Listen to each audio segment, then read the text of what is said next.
It's happened in Ukhrul. This is a Naga-dominated area. We're talking about weapons being looted from a police armory, this police armory being right next to an Assam Rifles camp. Now, the only pattern that does connect this Naga-dominated area's looting to the larger unrest in the state is the fact that weapons were being looted. Be it an issue as simple as a land dispute, weapons were in fact looted. Now, the recovery of weapons, does that seem to be the biggest challenge? We're already looking at this unrest getting expanded now that the emissary between Cookies and Metis joining into this dispute of gunfight, gun battle. How are you looking at this? Could you elaborate the situation for the viewers here?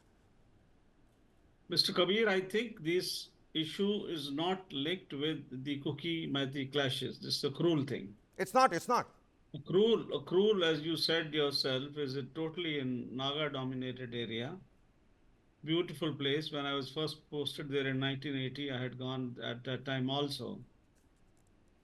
Now, in this particular case, I think it's the police failure altogether. Intelligence, lack of coordination, lack of action. And I think they were really not proactive. As far as the weapons looting is concerned, they will, I'm afraid, go into the hands of the NSCN there. It will not go to either the Metis or the Cookies unless they are sold to these people, which is not possible. All said and done, very unfortunate, a new dimension added, but I think it's a stand-alone incident. All we need to do is to be careful in future. Once upon a time, this area was so bad, people could not travel from Imphal to Ukhrul, and many army convoys were at that time ambushed, and there used to be a lot of loss of lives. Things are much better today, and as I can see from the pictures, it was a very, honestly, very primitive village at that time. Beautiful place with clouds all around. Now, of course, it seems a lot of buildings have come up. I haven't there been for long. But anyway, as I told you, my comments are isolated incident, carelessness of the state administration. They need to pull up their socks, definitely. Recovery of weapons should be tried, but I have my doubts. I think they will go to NSC and IM.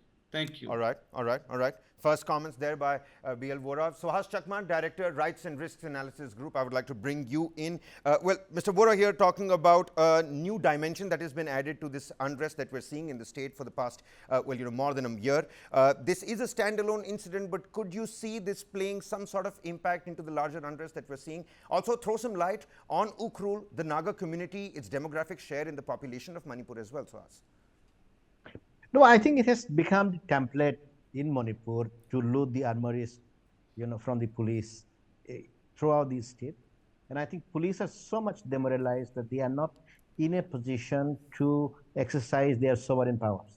They are literally scared to use firearms against any civilians. And if the central security forces are not using the, necessary force to bring or to address certain situations, I don't think, this is going to change in Ukhrul. So throughout Manipur, if you look at it, I think, as I said earlier, both the central security forces and the state police forces are in a peacekeeping mode so that, you do not attack any civilian, because then it immediately goes out of hand and it takes a communal turn, etc.